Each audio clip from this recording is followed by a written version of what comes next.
Season 4 killed a king in the first 11 minutes of an episode, and by the time the wine cup hit the floor, the show had already told you something you probably missed. It wasn't the poison that mattered, it was who got blamed for it, and how fast everyone in that hall decided guilt didn't need evidence. That's the actual engine of Game of Thrones' best season. Not shock, velocity. If you're new here, this is Mereth Tales. We go beyond what happened and into why it worked. Subscribe now, because by the end of this video, you'll understand exactly why nothing the show did after this season ever hit the same way again. Here's the claim, up front, no hedging. Season 4 is the best season Game of Thrones ever produced.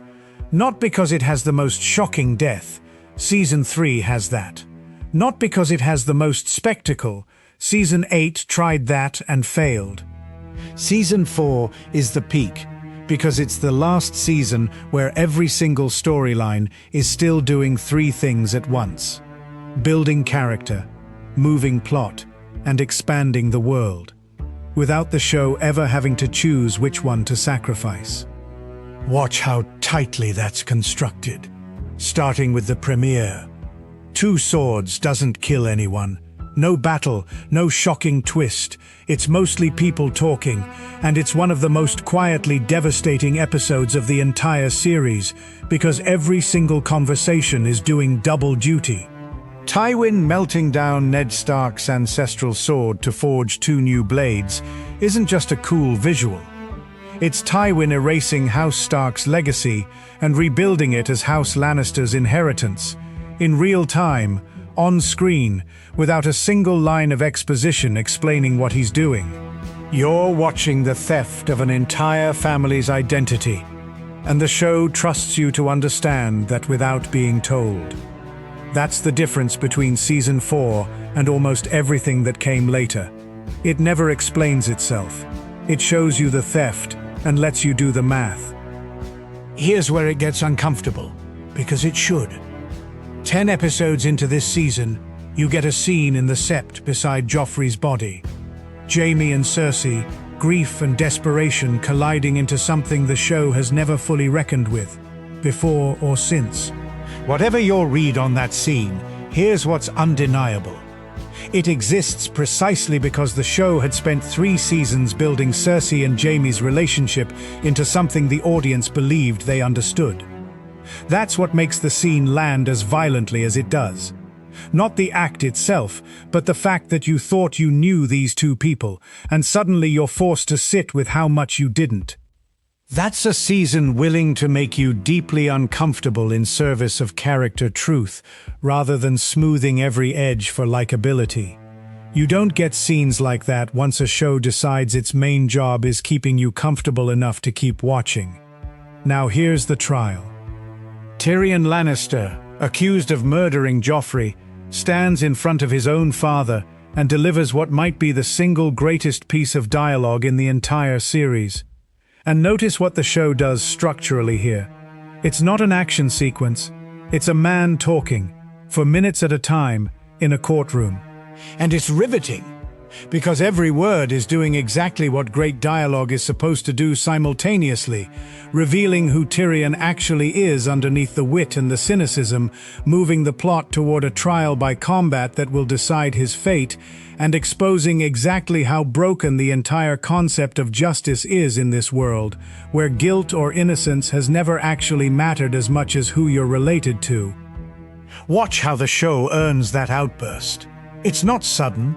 It's the release valve on an entire season, arguably an entire series, of Tyrion being humiliated for the crime of being born the way he was born. When he finally breaks, the show has spent 4 seasons building the pressure that makes the break inevitable rather than dramatic for its own sake. That's the build-up principle the entire season runs on, and it pays off 11 days later in a fight almost nobody who watched it has forgotten. Prince Oberyn Martell against Sir Gregor Clegane. Justice for a sister raped and murdered decades earlier, staked against Tyrion's life, decided by 2 men fighting in front of a crowd that treats it as entertainment.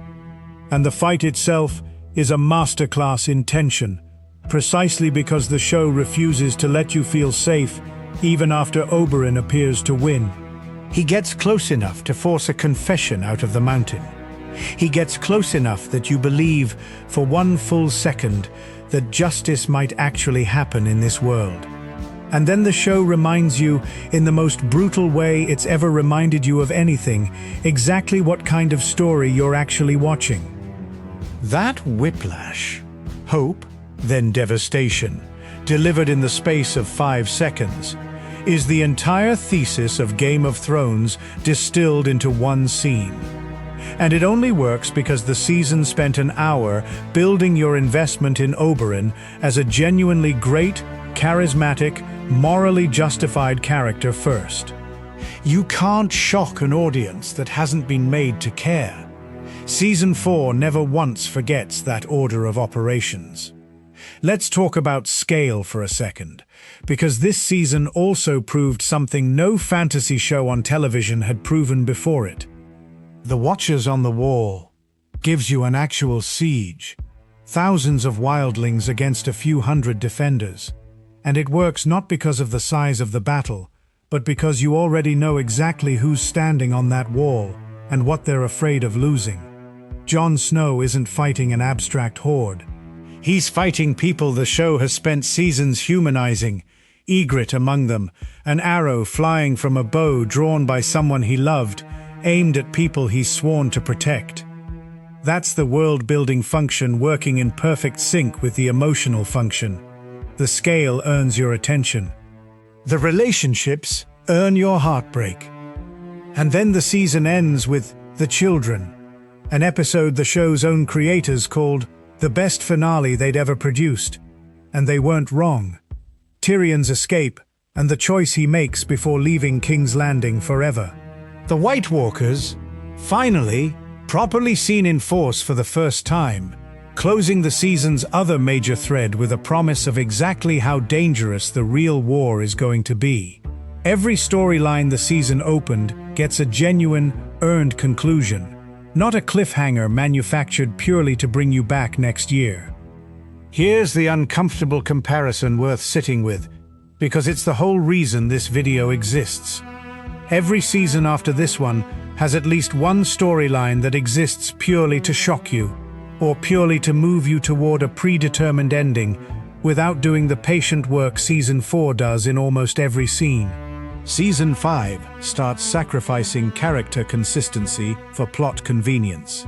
Season 6 starts leaning on spectacle to cover for compressed storytelling. Season 7 and 8, you already know. Season 4 is the last time the show trusted its audience enough to build slowly.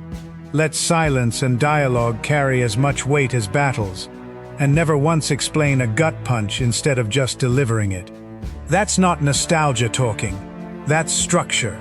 Go back and count how many scenes in this season are doing one single job versus 3 at once. The ratio never gets better than this again. Season 1 taught you how to watch this show. Season 4 is where it stopped needing to teach you anything and simply trusted you to keep up.